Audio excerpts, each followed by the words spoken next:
Akashvani Hassan FM 102.2 megahertz.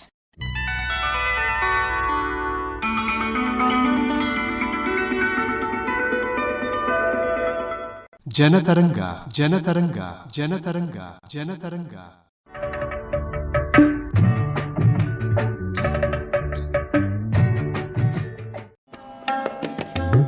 ಕೇಳುಗರೆ ನಮಸ್ಕಾರ.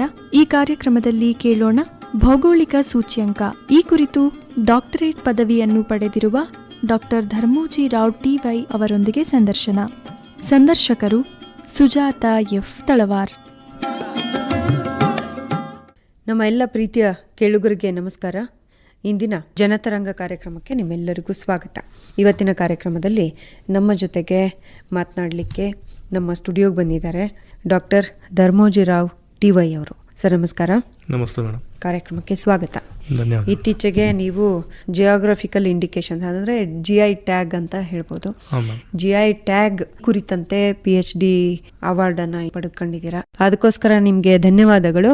ಇವತ್ತಿನ ಕಾರ್ಯಕ್ರಮಕ್ಕೆ ನಿಮ್ಮನ್ನು ಯಾಕೆ ಕರೆದಿದ್ದು ಅಂತಂದರೆ, ಈ GI ಟ್ಯಾಗ್ ಬಗ್ಗೆ ಭಾಳಷ್ಟು ಜನಕ್ಕೆ ಗೊತ್ತಿಲ್ಲ. ಈಗ ಚನ್ನಪಟ್ಟಣದ ಗೊಂಬೆ ಇರ್ಬೋದು, ಆ ಥರದ ಹಲವಾರು ಅಂದರೆ ಅದೇ ಜಾಗದ ಉತ್ಪನ್ನಗಳು ಜಗತ್ತಿನಾದ್ಯಂತ ತಮ್ಮ ಮಹತ್ವವನ್ನು ಪಡೆದುಕೊಂಡಿವೆ. ಆ ಥರದನ್ನ ಕುರಿತು ನೀವು ಒಂದು ಅಧ್ಯಯನ ಮಾಡಿಬಿಟ್ಟು PhD ಪದವಿಯನ್ನು ಪಡೆದುಕೊಂಡಿದ್ದೀರಿ. ಏನಿದು GI ಟ್ಯಾಗ್ ಅಂದರೆ? GI ಟ್ಯಾಗ್ ಅಂದರೆ ಇದು ಹೊಸ್ತಲ್ಲ ಮೇಡಮ್. ಮೊದಲಿಂದಲೂ ಒಂದು ಉತ್ಪನ್ನ ಒಂದು ಪ್ರದೇಶದಿಂದ ಹೋಗ್ತಿದೆ ಅಂದರೆ ಅದರದ್ದೇ ಆದ ಬ್ರ್ಯಾಂಡ್ ನೇಮ್ ಅಂತ ಇರ್ತವೆ, ಅಥವಾ ಒಂದು ಗುಡ್ ವಿಲ್ ಅನ್ನ ಕ್ಯಾರಿ ಮಾಡುತ್ತೆ. ಈ ತರ ಇರಬೇಕಾದ್ರೆ ಅದಕ್ಕೆ ಒಂದು ಹಿಸ್ಟ್ರಿ ಇದೆ. ಅಂದ್ರೆ ಬ್ರಿಟಿಷರು ಅಥವಾ ಯಾರೇ ಇಲ್ಲಿಗೆ ಬಂದು ವ್ಯಾಪಾರ ಮಾಡಿದ್ರು ಅಂದ್ರೆ ಕಾರಣನೇ ಆ ಪದಾರ್ಥಗಳಿಗಿದ್ದ ಮಹತ್ವ ಮತ್ತೆ ಖ್ಯಾತಿ ಅಂತ ಹೇಳ್ತೀವಿ. ಅದೇ ರೀತಿ ಇದು ಫಾರ್ಮಲ್ ಆಗಿ ಶುರುವಾಗಿದ್ದು ಯುರೋಪ್ ಕಂಟ್ರೀಸ್ ಅಲ್ಲಿ. ಅಂದ್ರೆ ಈ ಜಿಯೋಗ್ರಫಿಕಲ್ ಇಂಡಿಕೇಶನ್, ಈ ರೆಪ್ಯುಟೇಷನ್ ನ ನೀನು ರಕ್ಷಣೆ ಮಾಡಬೇಕು, ಪ್ರೊಟೆಕ್ಟ್ ಮಾಡಬೇಕು ಅಂತ. ಯಾವಾಗ ಅಂತ ಹೇಳಿದ್ರೆ 1756 ಪೋರ್ಚುಗಲ್ ಅಲ್ಲಿ ಒಂದು ಬಂದವರು ಇದೆ, ಡೌರೋ ಅಂತ. ಆ ಡೌರೋ ಪೋರ್ಟ್ ಏನಕ್ಕೆ ಫೇಮಸ್ ಅಂತ ಹೇಳಿದ್ರೆ ದ್ರಾಕ್ಷಿಯಿಂದ ವೈನ್ ತಯಾರು ಮಾಡ್ತಾರೆ. ಅದು ಯುರೋಪಲ್ಲೆಲ್ಲ ಮಾರಾಟ ಆಗ್ಬೇಕಾದ್ರೆ ಆ ಡೌರ್ ವೈನ್ ಅನ್ನು ಏನ್ ಮಾಡ್ತಾರೆ, ಯುರೋಪಲ್ಲಿ ಬೇರೆ ಕಡೆ ಪ್ರದೇಶದಲ್ಲಿ ಬೆಳೆದಿದ್ದನ್ನ ತಂದು ಅಲ್ಲಿ ಡೌರೋ ವೈನ್ ಅಂತ ಮಾರ್ತಾ ಇರ್ತಾರೆ. ಆ ತರ ಮಾರ್ತಿರೋ ಟೈಮಲ್ಲಿ ಪೋರ್ಚುಗೀಸ್ ವೈನ್ ಏನಿತ್ತು ಪೋರ್ಚುಗಲ್ದು, ಅದ್ರ ಸೇಲ್ಸ್ ಅಂದ್ರೆ ಮಾರಾಟ ಕುಸಿತ ಕಾಣುತ್ತೆ. ಇದಕ್ಕೆ ಅಲ್ಲಿನ ಪ್ರೈಮ್ ಮಿನಿಸ್ಟರ್ ಆಗಿದ್ದವರು ಅಪ್ಲಿಷನ್ ಆಫ್ ವರ್ಜಿನ್ ಅಂತ ಫಸ್ಟ್ ಟೈಮು ಶುರು ಮಾಡ್ತಾರೆ. ಅಂದ್ರೆ ಡೌರೋ ಕಂಪನಿದು, ಅಂದ್ರೆ ಡೌರೋ ಬಂದರಿಂದ ಬಂದ ವೈನ್ ಅಂತ ಒಂದು ನೇಮ್ನ ಕೊಟ್ಟು ಮಾರಾಟ ಮಾಡಕ್ ಶುರು ಆಗ್ತಾರೆ. ಆಗ ಅದಕ್ಕೆ ಸುಮ್ಮನೆ ಹೇಳದ ಒಂದು ಕಾಯ್ದೆ ಮುಖಾಂತರ ಅಂದ್ರೆ ಚಾರ್ಟರ್ ಮೂಲಕ ಅದನ್ನ ಮಾಡ್ತಾರೆ. ಅಲ್ಲಿಂದ ಏನಾಗುತ್ತೆ, 1883 ಪ್ಯಾರಿಸ್ ಒಪ್ಪಂದ ಆದಾಗ ಫಸ್ಟ್ ಟೈಮ್ ಇದು ಬೆಳಕಿಗೆ ಬರುತ್ತೆ. ಈ ತರ ಪ್ರದೇಶಗಳಲ್ಲಿ ಇರೋ ವಸ್ತುಗಳ ಮೇಲೆ ಒಂದು ಏನು ಅದ್ರ ಪ್ಲೇಸ್ ನೇಮು ಅಟ್ಯಾಚ್ ಆಗಿರುತ್ತೆ, ಅದನ್ನ ಪ್ರೊಟೆಕ್ಟ್ ಮಾಡಬೇಕು ಅಂತ. ಅದಾದ್ಮೇಲೆ ಇದು ಫಾರ್ಮಲ್ ಆಗಿ ಡಿಸ್ಕಷನ್ ಬರೋದು 1919 ಅಲ್ಲಿ ಮ್ಯಾಡ್ರಿಡ್ ಒಪ್ಪಂದದಲ್ಲಿ ಬರುತ್ತೆ. ಅಲ್ಲಿಂದ ಶುರುವಾಗಿದ್ದು ಮತ್ತೆ ತುಂಬಾ ಸ್ಟ್ರಾಂಗ್ ಆಗಿ ಆಗಿದ್ದು ಟ್ರಿಪ್ಸ್ ಅಗ್ರಿಮೆಂಟ್. ನಮಗೆಲ್ಲ ಗೊತ್ತಿದೆ, WTO ಎಸ್ಟಾಬ್ಲಿಷ್ ಆದ್ಮೇಲೆ ಎಲ್ಲಾ ಕಂಟ್ರೀಸ್ ಅವ್ರ ಅಂಡರ್ ಬಂದಾಗ ಆ ಟ್ರಿಪ್ಸ್ ಅಂತ ಹೇಳಿದ್ರೆ trade related intellectual property rights ಅಂತ, ಈ ಜಿಯೋಗ್ರಫಿಕಲ್ ಇಂಡಿಕೇಶನ್ಸ್ ಅಂತ ಏನ್ ಹೇಳ್ತೀವಿ, ಭೌಗೋಳಿಕ ಸೂಚಕಗಳು ಅಂತ, ಇದು ಒಂದು IP ಬೌದ್ಧಿಕ ಆಸ್ತಿ ಅಂತ ಪರಿಗಣನೆ ಮಾಡಿದ್ದಾರೆ. ಯಾರು WTO ಸದಸ್ಯರಾಗಿರ್ತಾರೆ ಅವರು ಕಂಪಲ್ಸರಿ WTO ಅಲ್ಲಿರೋ ಪ್ರೊಟೆಕ್ಷನ್ ನ ಕೊಡಬೇಕು. ಅದಕ್ಕೆ ರಿಜಿಸ್ಟ್ರೇಷನ್ ಪ್ರೋಸೆಸ್ ಅಂತ ಇದೆ. ಅಂದ್ರೆ 3 ರೀತಿ ಹೆಸರುಗಳನ್ನ ಪ್ರೊಟೆಕ್ಟ್ ಮಾಡ್ತೀವಿ. ಯಾವ್ಯಾವ ರೀತಿ? ಒಂದು ಟ್ರೇಡ್ ಮಾರ್ಕ್ ಲಾದಲ್ಲಿ ಮಾಡ್ತೀವಿ, ಇಲ್ಲ ವ್ಯವಹಾರಗಳನ್ನ ಏನು ನಿಯಂತ್ರಣ ಮಾಡ್ತೀವಿ ಅದೇ ಕಾನೂನು ಒಳಗಡೆನೂ ಸೇರಿಸಿ ಪ್ರೊಟೆಕ್ಷನ್ ಮಾಡ್ತೀವಿ, ಇಲ್ಲ ಅಂದ್ರೆ ಸೆಪರೇಟ್ ಇದಕ್ಕೆ ಅಂತಲೇ ಒಂದು ಲಾನ ಮಾಡಿ ಪ್ರೊಟೆಕ್ಟ್ ಮಾಡ್ತೀವಿ. ಮೇನ್ ಆಗಿ 3 ಸಿಸ್ಟಮ್ ನೋಡ್ತೀವಿ. ಒಂದು ಚೈನಾದಲ್ಲಿ ಅಡಾಪ್ಟ್ ಮಾಡ್ಕೊಂಡ್ರೆ, ಒಂದು ಯುರೋಪಿಯನ್, ಮತ್ತೆ ಇನ್ನೊಂದು ಅಮೆರಿಕನ್ ಮಾಡೆಲ್ ಇದೆ ಪ್ರೊಟೆಕ್ಟ್ ಮಾಡ್ಲಿಕ್ಕೆ. ನಮ್ಮಲ್ಲಿ ಏನ್ ಮಾಡ್ತೀವಿ ಅಂದ್ರೆ ನಮ್ದೇ ಆದ ಒಂದು ಸೆಪರೇಟ್ ಲಾನ ತಗೊಬಂದಿದೆ ಯುರೋಪಿಯನ್ ಮಾಡೆಲ್ ಅಲ್ಲಿ. ಏನು ಉಪಯೋಗ ಸರ್ ಇದು GI ಟ್ಯಾಗ್? GI ಅನ್ನೋದು ಅಂದ್ರೆ ಜಿಯೋಗ್ರಫಿಕಲ್ ಇಂಡಿಕೇಶನ್ ಅನ್ನೋದು, ಈಗ ಸಪೋಸ್ ನೀವು ಯಾವುದೋ ಒಂದು, ಈಗ ಚನ್ನಪಟ್ಟಣದ ಗೊಂಬೆ ಅಂತ ಹೇಳಿದ್ರೆ, ಚನ್ನಪಟ್ಟಣದಲ್ಲಿ ಮಾಡಿದ್ರೆ ಅಷ್ಟೇ ಅದಕ್ಕೆ ಬೆಲೆ. ಅಲ್ಲಿನ ಕುಶಲಕರ್ಮಿಗಳು ಏನ್ ಮಾಡ್ತಾರೆ ಅಂದ್ರೆ ಏನು ಅದನ್ನ ಕ್ಯಾರಿ ಮಾಡಿರ್ತಾರೆ ವಂಶ ಪಾರಂಪರ್ಯವಾಗಿ, ಅದನ್ನ ಬೇರೆ ಯಾರೋ ಮಾಡಿ ನಾವು ಚನ್ನಪಟ್ಟಣದ ಗೊಂಬೆ ಅಂತ ಮಾರಿದ್ರೆ ನಾವು ಅದನ್ನ ಲೀಗಲ್ ಆಗಿ ಏನು ಕ್ವಶನ್ ಮಾಡಕ್ ಆಗಲ್ಲ. ಈ GI ಅಲ್ಲಿ ಆ ಹಕ್ಕನ್ನ ಕೊಡುತ್ತೆ. ಅಂದ್ರೆ GI ಟ್ಯಾಗ್ ಅಂತ ಹೇಳಿದ್ರೆ ಅದು ಒಂದು ಟ್ರೇಡ್ ಮಾರ್ಕ್ ತರ. ಈ ಬ್ರಾಂಡ್ ಅಂತ ನೋಡ್ತೀವಿ ನಾವು, ಬೇರೆ ಬೇರೆ ಕಂಪ್ನೀಸ್ದು ಬ್ರಾಂಡ್ ಅಂತ ಮಾರ್ತಿರ್ತಾರೆ. ಕಂಪ್ನಿದು ಅಂದ ತಕ್ಷಣ ಒಳ್ಳೆ ಕ್ವಾಲಿಟಿ ಅಂತ ಹೇಳ್ತೀವಿ. ಹಂಗೆ ಈ ಊರಿಂದ ಆ ಪ್ರಾಡಕ್ಟ್ ಬಂದ್ರೆ ಒಳ್ಳೆ ಕ್ವಾಲಿಟಿ. ಇದು GI ಟ್ಯಾಗ್ ಆಗಿರುವಂತದ್ದು ಅನ್ನೋದಕ್ಕೆ ಒಬ್ಬ ಗ್ರಾಹಕ ಹೆಂಗ್ ಕಂಡುಹಿಡಿಯೋದು ಅದನ್ನ? ಈಗ ಸಮಸ್ಯೆ ಇರೋದೇ ಅಲ್ಲಿ ಮೇಡಮ್. ಜಿಯೋಗ್ರಾಫಿಕಲ್ ಇಂಡಿಕೇಶನ್ ಟ್ಯಾಗ್ ಆಗಿದೆ ಅಂತ ಹೇಳಿದ್ರೆ ಅದು ಎಲ್ಲರಿಗೂ ಗೊತ್ತು. ಈಗ ಚಿಕ್ಕಮಗಳೂರು ಕಾಫಿ ಅಂತ ಹೇಳ್ತೀವಿ. ಚಿಕ್ಕಮಗಳೂರು ಕಾಫಿ ಅಂದ್ರೆ ನಮ್ಮಲ್ಲೇ 5 ತರದ ಕಾಫಿನ ಬೆಳಿತೀವಿ ನಾವು. ಅರೇಬಿಕಾ ಇರ್ಬೋದು, ರೂಬಸ್ಟಾ ಇರ್ಬೋದು, ಮಲ್ಬಾರ್ ಇರ್ಬೋದು, ಚಿಕ್ಕಮಗಳೂರು, ಈ ಕಡೆ 5 ತರದ್ದು ಕಾಫಿನ GI ಟ್ಯಾಗ್ ಆಗಿದೆ. ಬಟ್ ಅದ್ರ ಪೊಟೆನ್ಶಿಯಲ್ ನ ಹೆಂಗ್ ಯೂಸ್ ಮಾಡ್ಕೋತಿದ್ದಾರೆ. ಬಟ್ ಕನ್ಸ್ಯೂಮರ್ಗೆ ಗೊತ್ತು ಚಿಕ್ಕಮಗಳೂರು ಕಾಫಿ ಚೆನ್ನಾಗಿದೆ ಅಂತ. ಬಟ್ ಆದ್ರೆ ಪ್ರೊಡ್ಯೂಸರ್ಗೆ ಅದ್ರ ಲಾಭ ಸಿಗ್ತಿಲ್ಲ. ಯಾಕೆ ಅಂತ ಹೇಳಿದ್ರೆ ಅಂದ್ರೆ ಪ್ರೊಡ್ಯೂಸರ್ ಮತ್ತೆ ಕನ್ಸ್ಯೂಮರ್ ನಡುವೆ ಲಿಂಕ್ ಆಗ್ತಿಲ್ಲ, ಅಂದ್ರೆ ಆ ಸಂಬಂಧ ಕೊಂಡಿ ಆಗ್ತಿಲ್ಲ. ಈಗ ಚಿಕ್ಕಮಗಳೂರು ಕಾಫಿ ಅಂತ ಮಾರ್ತಾರೆ ಅಂದ್ರೆ ಅದಕ್ಕೋಸ್ಕರ ಆಥರೈಸ್ ಯೂಸರ್ಸ್ ಅಂತ, ಅಧಿಕೃತ ಬಳಕೆದಾರರು ಅಂತ. ಈಗ ಟ್ರೇಡ್ ಮಾರ್ಕ್ ನ ಯಾರೋ ಒಬ್ರು ಬಿಸ್ನೆಸ್ ತಗೊಳುತ್ತೆ ಅಂದ್ರೆ ವ್ಯಾಪಾರ ಗುರುತು ಅಂತ. ಅದೇ ರೀತಿ GI ಟ್ಯಾಗ್ ನು ಆಥರೈಸ್ ಯೂಸರ್ಸ್ ಅಂತ ಐಡೆಂಟಿಫೈ ಮಾಡುತ್ತೆ. ಇಲ್ಲಿ ಸಮಸ್ಯೆ ಏನು ಅಂತ ಹೇಳಿದ್ರೆ GI ಟ್ಯಾಗ್ ಅನ್ನೋದು ಒಂದು ಕಮ್ಯುನಿಟಿ ಅಸೆಟ್, ಒಂದು ಸಮುದಾಯಕ್ಕೆ ಸಂಬಂಧಪಟ್ಟಿದ್ದು, ಒಬ್ರಿಗಷ್ಟೇ ಅಲ್ಲ. ಅಂದ್ರೆ ನಾವೇನ್ ಮಾಡ್ತೀವಿ, ಕಾಫಿ ಬೆಳೆಗಾರರು ಯಾರ್ಯಾರು ಇರ್ತಾರೆ, ಯಾರ್ಯಾರು ಬೆಳಿತಾರೆ, ಎಲ್ಲರೂ ಆಥರೈಸ್ಡ್ ಗ್ರೋಯರ್ಸ್ ಅಂತ ಐಡೆಂಟಿಫೈ ಆಗ್ತಾರೆ. ಏನ್ ಲಾಭ ಸರ್ ಪ್ರೊಡ್ಯೂಸರ್ಗೆ? ಏನ್ ಲಾಭ? ಈಗ ಕಾಫಿ ಬೆಳಿತೀವಪ್ಪ, GI ಟ್ಯಾಗ್ಗೆ ನಾವು ರಿಜಿಸ್ಟರ್ ಆಗಿದ್ದೀವಿ, ನಮ್ಮ ಕಾಫಿಗೆ ಸಿಕ್ಕಿದೆ ಅಂದ್ರೆ ಇಂಡಿವಿಜುವಲ್ ಆಗಿ GI ಟ್ಯಾಗ್ ಮಾಡಿಸ್ಕೊಳ್ಳೋದಾ, ಅಥವಾ ಒಂದು ಊರು ಮಾಡಿಸ್ಕೊಳ್ಳೋದಾ, ಅಥವಾ ಒಂದು ಸರ್ಕಾರ ಮಾಡಿಸ್ಕೊಳ್ಳೋದಾ? ಹೇಗೆ ಇದು ಒಂದು ಸಂಸ್ಥೆ ಮಾಡಿಸ್ಕೊಳ್ಳೋದು? ಇದು ಆಕ್ಚುಲಿ ಸರ್ಕಾರನೇ ಮಾಡ್ತಿರೋದು madam. VTPC Visvesvaraya trade promotion centre ಅಂತ ಬೆಂಗಳೂರಲ್ಲಿ ಇದೆ, ಕಸ್ತೂರಬಾ ರೋಡ್. ಅಲ್ಲಿ ಒಂದು GIಗೆ ಅಂತ ಸ್ಪೆಷಲ್ ಆಫೀಸರ್ ಇದ್ದಾರೆ. ಈಗ ನಾನ್ ಕಾಫಿ ಬೆಳೆಗಾರ, ನಾನು ಹೋಗಿ ಅಲ್ಲಿ ಅಪ್ಲೈ ಮಾಡ್ಬೇಕಾ? ಅಪ್ಲೈ ಮಾಡ್ಬೇಕು ಮ್ಯಾಮ್. ನೀವು ಹೋಗಿ ಅಪ್ಲೈ ಮಾಡಿದ್ರೆ ಅದು ಪ್ರೋಸೆಸ್ ಇರುತ್ತೆ. ಅದಕ್ಕೆ ಅಂತಲೇ WTC ಒಂದು ವಿಂಗ್ ತೆಗ್ದಿರ IPCL, ಅವರು ನಿಮಗೆ ಹೆಲ್ಪ್ ಮಾಡ್ತಾರೆ ಮೇಡಮ್. ಅಂದ್ರೆ ಕರ್ನಾಟಕದಲ್ಲಿ 3 ಕಡೆ ಇನ್ಕ್ಯುಬೇಷನ್ ಸೆಂಟರ್ ಅಂತ ಮಾಡಿದ್ದಾರೆ. ಒಂದು IISc ಅಲ್ಲಿ, ಇನ್ನೊಂದು ರಾಮಯ್ಯ ಕಾಲೇಜಲ್ಲಿ, ಇನ್ನೊಂದು ಮಣಿಪಾಲ್ ಮಾಹಿಯಲ್ಲಿ ಮಾಡಿದ್ದಾರೆ. ಇದಕ್ಕೆ ಬೆಸ್ಟ್ ಒಂದು ಬ್ರಾಂಡಿಂಗ್ ಸ್ಟ್ರಾಟಜಿನ ಅಂದ್ರೆ ನಮ್ಮ ಇಂಡಿವಿಜುವಲ್ಸ್ ಪ್ರಾಡಕ್ಟ್ ಬ್ರಾಂಡ್ ನ ಯಾವ ತರ ಮಾಡಬೇಕು ಅನ್ನೋದಕ್ಕೆ ಉಡುಪಿ ಮಟ್ಟುಗುಲ್ಲ ಕೇಳಿರ್ಬೋದು ಮ್ಯಾಮ್. ಅದಕ್ಕೆ ಒಂದು ಇತಿಹಾಸ ಇದೆ. ನಾವು ಅಗ್ರಿಕಲ್ಚರ್ ಪ್ರಾಡಕ್ಟ್ಸ್ ಮೇಲೆ ರಿಸರ್ಚ್ ಮಾಡಿದ್ರಿಂದ ಅಲ್ಲಿ ಹೋಗಿ ಕೇಳಿದಾಗ ಅವ್ರು ಹೇಳಿದ್ರು, ಒಂದು ಮಟ್ಟು ಅನ್ನೋ ವಿಲೇಜ್ ಇದೆ. ಆ ಮಟ್ಟು ವಿಲೇಜ್ ಅಲ್ಲಿ 200 ಎಕರೆಲಿ ಒಂದು ಗ್ರೋಯರ್ಸ್ದು ಅಂದ್ರೆ ಯಾರ್ಯಾರು ಬೆಳಿತಾರೋ ಅವ್ರದ್ದೊಂದು ಸಂಘ ಇದೆ, ಮತ್ತೆ ಅವ್ರದೇ ಒಂದು ಅಸೋಸಿಯೇಷನ್ ಇದೆ. ಆ ಅಸೋಸಿಯೇಷನ್ಗೆ GI ಟ್ಯಾಗ್ ಆಥರೈಸ್ ಯೂಸರ್ಸ್ ಅಂತ, ಅಂದ್ರೆ ಮಟ್ಟುಗುಲ್ಲ ಬದನೆಕಾಯಿ ಅಂತ ಯೂಸ್ ಮಾಡ್ತೀವಿ ಅಂದ್ರೆ ಇಷ್ಟು ಜನ ಮಾಡಬೇಕು ಅನ್ನೋ ಒಂದು ಎಕ್ಸ್ಕ್ಲೂಸಿವ್ ರೈಟ್ಸ್ ನ ಈ GI ಟ್ಯಾಗ್ ಕೊಡುತ್ತೆ. ಅದು ಉಪಯೋಗ ಯಾರಿಗೆ? ಉಪಯೋಗ ರೈತರಿಗೆ ಮೇಡಮ್. ಹೆಂಗ್ ರೈತರಿಗೆ ಉಪಯೋಗ ಆಗುತ್ತೆ ಅಂದ್ರೆ ಅವರು ಪ್ರತಿದಿನ ಪ್ರೊಡ್ಯೂಸ್ ಆಗಿದ್ದನ್ನ ತಗೋಬರ್ತಾರೆ. ಯಾರು ಅವತ್ತು ಬೆಳೆದಿರಲ್ಲ ಅಂದ್ರೆ ತಂದಿರಲ್ಲ, ಅದ್ರಲ್ಲಿ 5 ಜನ ರೇಟ್ ನ ಫಿಕ್ಸ್ ಮಾಡ್ತಾರೆ. ಆ ರೇಟ್ ಫಿಕ್ಸ್ ಮಾಡಿದ್ದು ಸಾರ್ಟ್ ಆಗಿ ಅದಕ್ಕೆ ಲೇಬಲ್ ಆಗಿ ಹೋಗುತ್ತೆ. ಲೇಬಲ್ ಆಗಿ ಆಚೆ ಮಾರ್ಕೆಟ್ಗೆ ಹೋದ್ರೆ ಅದಕ್ಕೆ 150 ರೂಪಾಯಿ ಕೆಜಿಗೆ ಇರುತ್ತೆ. ಲೇಬಲ್ ಇಲ್ದಲೆ ನೀವು ಮಾರಕ್ ಹೋದಾಗ ಅದು 50 ರೂಪಾಯಿ ಕೆಜಿ. ಮಾರ್ಕೆಟ್ ಅಲ್ಲಿ ಎಷ್ಟಿರುತ್ತೆ ಅಷ್ಟೇ ಬೆಲೆ ತಗೋತಾರೆ. ಆಮೇಲೆ ಇನ್ನೊಂದು ಉಡುಪಿ ಮಲ್ಲಿಗೆ ಇದೆ, ಶಂಕರಾಪುರ ಮಲ್ಲಿಗೆ. ಕರೆಕ್ಟ್. ಅದ್ರ ಇಷ್ಟೇ ಏನಂತ ಹೇಳಿದ್ರೆ ಅಲ್ಲಿ ಒಬ್ರು ಉಡುಪಿನ ಮಲ್ಲಿಗೆನ ತಂದು ಬೆಳೆಸಿದ್ದು, ಬೆಳೆಯೋಕೆ ಪ್ರೋತ್ಸಾಹ ಮಾಡಿದ್ದು ಅಂತ. ಅಲ್ಲಿ ಪ್ರತಿ ಮನೇಲೂ 1 ಗುಂಟೆ 2 ಗುಂಟೆ ಹಿಂಗೆ ಮಲ್ಲಿಗೆನ ಬೆಳಿತಾರೆ. ಅದ್ರ ಜೊತೆಗೆ ಇನ್ನು ಹಡಗಲಿ ಮಲ್ಲಿಗೆ ಅಂತಲೂ ಇದೆ ಮೇಡಮ್. ಹಡಗಲಿ ಮಲ್ಲಿಗೆ ಏನು ಫೇಮಸ್ ಅಂತ ಹೇಳಿದ್ರೆ ಅದು ವಿರೂಪಾಕ್ಷ ದೇವಸ್ಥಾನಕ್ಕೆ ಪ್ರತಿದಿನ ಕುಯ್ದು ಸಂಜೆ ಬಿಟ್ರೆ ಬೆಳಗಿನ ಅಷ್ಟೊತ್ತಿಗೆ ಹೋಗ್ತಿತ್ತು ಅನ್ನೋ ಪ್ರತೀತಿನ ಹೇಳ್ತಿದ್ರು. ಅಂದ್ರೆ ಶಂಕರಾಪುರ ಮಲ್ಲಿಗೆ ಡೈರೆಕ್ಟ್ ಆಗಿ ಒಂದು ಆಪ್ನೇ ಮಾಡಿದ್ದಾರೆ ಅವರು. ಅಂದ್ರೆ ಪ್ರೈಸ್ ಎಷ್ಟಿದೆ, ಪ್ರತಿದಿನ ಮುಂಬೈಗೆ ಎಕ್ಸ್ಪೋರ್ಟ್ ಮಾಡ್ತಾರೆ. ಬಟ್ ಹಡಗಲಿ ಮಲ್ಲಿಗೆ ಪ್ರಿವಿಲೇಜ್ ಇಲ್ಲ. ಅಂದ್ರೆ ಇಲ್ಲಿ ಲಿಂಕ್ ಆಗ್ತಿಲ್ಲ. ಮೈಸೂರು ಮಲ್ಲಿಗೆ ಹೇಗಿದೆಯಾ? 3 ಮಲ್ಲಿಗೆಗಳಿಗೆ 3 ತರ ಸಮಸ್ಯೆ ಇದೆ. ಈ ಹಡಗಲಿ ಮಲ್ಲಿಗೆ ಅನ್ನೋದನ್ನ ಜಾವದ್ ಭಾಷಾ ಅಂತ ಒಬ್ರು ಇನಿಷಿಯೇಟಿವ್ ತಗೊಂಡು ಅದನ್ನ ವ್ಯಾಲ್ಯೂ ಆಡೆಡ್ ಪ್ರಾಡಕ್ಟ್ ಆಗಿ ಪ್ರಮೋಟ್ ಮಾಡೋದಕ್ಕೆ ಪ್ರಯತ್ನ ಮಾಡ್ತಿದ್ದಾರೆ. ಮೈಸೂರು ಮಲ್ಲಿಗೆ ಆಲ್ಮೋಸ್ಟ್ ಆಲ್ ಡಿಟಾರೇಷನ್ ಆಗಿದೆ. ಅಲ್ಲಿ ಬೆಳಿತಿರೋರೆ ಒಬ್ರು ಇಬ್ರು. ಕೆಸ್ತೂರು ಆ ಪ್ರದೇಶದಲ್ಲಿ ಆ ವರುಣನಾಲೆ ಬಂದಾದ್ಮೇಲೆ ಅಲ್ಲಿ ಬೆಳೆಯೋರ್ ಸಂಖ್ಯೆ ಕಡಿಮೆ ಆಯ್ತು. ಮಹಾರಾಜರ ಕಾಲದಲ್ಲಿ ಏನಾಗಿತ್ತು ಅಂದ್ರೆ ಮಲ್ಲಿಗೆ ಬೆಳೆಯಕ್ಕೆ ಅಂತಲೇ ತೋಟ ಬಿಟ್ಟಿದ್ರಂತೆ. ಹಳಬ್ರು ಒಬ್ರು ಅಜ್ಜ ಇದ್ದವರು ತೋರಿಸಿದ್ರು, ಈ ಜಾಗದಲ್ಲೇ ಬೆಳೆಯಕ್ಕೆ ಅಂತಲೇ ತೋಟ ಬಿಟ್ಟಿದ್ರು. ಬಟ್ ಈಗೆಲ್ಲ ಸೈಟ್ ಆಗಿದಾವೆ. ಅಂದ್ರೆ ಅರ್ಬನೈಸೇಷನ್ ಒಂದು ಎಫೆಕ್ಟ್ ಮಾಡ್ತಿದೆ. ದೇವನಹಳ್ಳಿ ಪೊಮ್ಮೆಲ್ಲೋ ಅಂತ ಕೇಳ್ತೀವಿ, ಚಕೋತ. ಆ ದೇವನಹಳ್ಳಿಲಿ ಈಗ ಯಾರು ಬೆಳಿತಿಲ್ಲ, ಅಂದ್ರೆ ಸಿಗೋದು ಕಡಿಮೆ ಆಗಿದೆ. ಇನ್ನೊಂದಂತ ಹೇಳಿದ್ರೆ ಈ ತರದ್ದು ಹಡಗಲಿ ಬಾಳೆ ಅಂತ ಕಿತ್ತಳೆಗೆ ಇದೆ ಮ್ಯಾಮ್. ಕಿತ್ತಳೆಗಿದೆ, ಮಲ್ಬಾರ್ ಪೆಪ್ಪರ್, ಆಮೇಲೆ ಆಪೆಮಿಡಿ ಮಾವು ಅಂತ ಹೇಳ್ತೀವಿ, ಉಪ್ಪಿನಕಾಯಿಗೆ ಯೂಸ್ ಮಾಡ್ತಾರೆ, ಅದಕ್ಕಿದೆ. ಯಾವ ಪದಾರ್ಥಗಳಿಗೆ ನಾವು GI ಟ್ಯಾಗ್ ಮಾಡಬಹುದು? GI ಟ್ಯಾಗ್ ತಗೊಳ್ಳೋದಕ್ಕೆ ಕೆಲವೊಂದು ಕಂಡೀಷನ್ಸ್ ಇದೆ. ಅಂದ್ರೆ ಅದಕ್ಕೆ ಅದ್ರದ್ದೇ ಆದ ಇತಿಹಾಸ ಇರಬೇಕು, ಮತ್ತೆ ಆ ಕ್ವಾಲಿಟಿ ಆ ಪ್ರದೇಶದಲ್ಲಿ ಬೆಳೆದ್ರೆ ಮಾತ್ರ ಇರಬೇಕು. ಎಕ್ಸಾಂಪಲ್ ಶ್ರೀಗಂಧ ಮ್ಯಾಮ್, ಕರ್ನಾಟಕದ ಪ್ರದೇಶದಲ್ಲಿ ಬೆಳೆದ್ರೆ ಅದು ಕ್ವಾಲಿಟಿ ಇರುತ್ತೆ. ಅದೇ ಗಿಡನ ನೀವು ಬೇರೆ ಕಡೆ ಬೆಳೆದ್ರೆ ಆ ಕ್ವಾಲಿಟಿ ಬರಲ್ಲ. ಹಂಗಾಗಿ ಇವತ್ತು ಮೈಸೂರು ಸ್ಯಾಂಡಲ್ ಸೋಪುನ GI ರಿಜಿಸ್ಟರ್ಡ್ ಪ್ರಾಡಕ್ಟ್ ಅಂತ ನೋಡ್ಬೋದು ಹಿಂದೆ. ಹಂಗೆ ನಮ್ಮ ಕರ್ನಾಟಕದಿಂದ 48 ಪ್ರಾಡಕ್ಟ್ಗೆ ಸಿಕ್ಕಿದೆ. ಆಗಿದೆಯಾ? ಆಗಿದೆ. ಯಾವುದು ಸ್ವಲ್ಪ ಹೇಳ್ಬೋದಾ? ಎಕ್ಸಾಕ್ಟ್ ಆಗಿ ಗೊತ್ತಿಲ್ಲ, ಬಟ್ 48 ಪ್ರಾಡಕ್ಟ್ ಅಲ್ಲಿ ಅಗ್ರಿಕಲ್ಚರ್ 24 ಪ್ರಾಡಕ್ಟ್ಸ್ ಇದೆ, ಮ್ಯಾನುಫ್ಯಾಕ್ಚರ್ ಪ್ರಾಡಕ್ಟ್ಸ್ 3 ಇದೆ, ಮತ್ತೆ ಹ್ಯಾಂಡಿಕ್ರಾಫ್ಟ್ಸ್ 18 ಇದೆ. ಮತ್ತೆ ಆಹಾರ ಪದಾರ್ಥಗಳಿಗೆ ಧಾರವಾಡ ಪೇಡಾಗಿದೆ. ಅವನ್ನ ವೀಳ್ಯದೆಲೆಗಿದೆಯಾ? ಮೈಸೂರು ವೀಳ್ಯದೆಲೆಗಿದೆ ಮ್ಯಾಮ್. ಅದ್ರದ್ದು ಒಂದು ಹೇಳ್ತೀನಿ. ಮೈಸೂರು ವೀಳ್ಯದೆಲೆ ಆರ್ಗನೈಸ್ ಆಗಿದೆ, ಬಟ್ ಆದ್ರೆ ಅವ್ರಿಗೆ ಪ್ರಾಪರ್ ಆಗಿ ಸಪೋರ್ಟ್ ಇಲ್ಲ.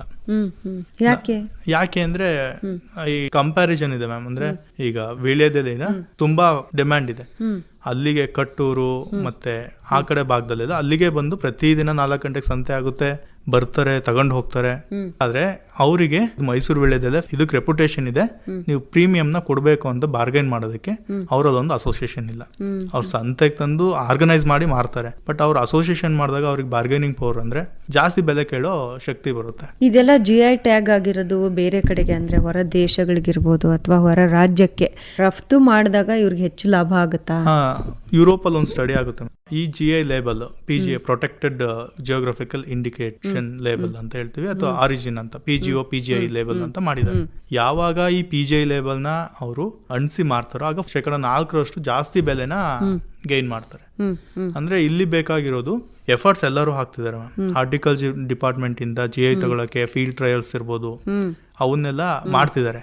ಬಟ್ ಏನಂದ್ರೆ ರೈತರನ್ನ ಮತ್ತೆ ಆ ಕಮ್ಯುನಿಟಿನ ಏನಿದೆ ಅದನ್ನ ಒಂದು ಆರ್ಗನೈಸ್ ಮಾಡಿ ಅದ್ರ ಮೂಲಕ ಹೋದ್ರೆ ಸಕ್ಸಸ್ ಸಿಗ್ಬೋದು ಅಂತ ಒಂದು ಅಂದ್ರೆ ಮಟ್ಟುಗಲ ಬದನೆಕಾಯಿ ಮತ್ತೆ ಶಂಕರಾಪುರ ಮಲ್ಲಿಗೆ ಇದರಿಂದ ಗೊತ್ತಾಗುತ್ತೆ ನಮ್ಗೆ. ಇದರಿಂದ ಅನಾನುಕೂಲಗಳು ಇದೆಯಾ GI ಟ್ಯಾಗ್ ಮಾಡ್ಸೋದ್ರಿಂದ?